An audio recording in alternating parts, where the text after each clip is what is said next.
Okay, this video will show you how to help students who are using the iPad to work on Lexia. So the first thing you need to do on the iPads is look for the Lexia Core 5 app. It is that blue app in the top left-hand corner of this iPad. I'm going to tap that app to open it. It's going to ask you to log in here. The students should know their login information. The younger students should have cards with their information on. I'm going to log in here as a student.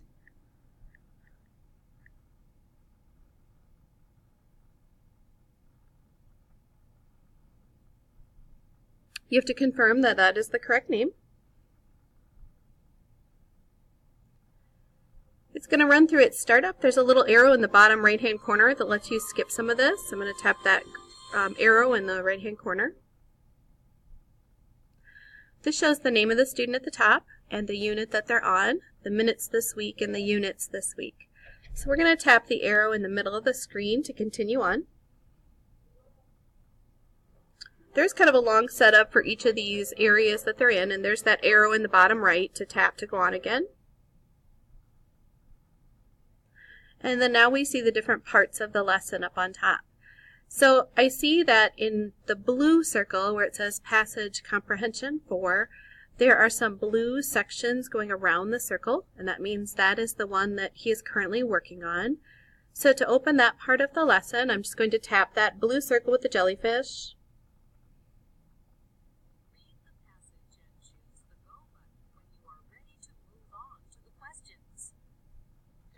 Alright, so it has opened the lesson. I can see that it lets me scroll down. Here's the Go button at the bottom. Now, if you need to hear the directions again, there's a little question mark in the bottom right-hand corner.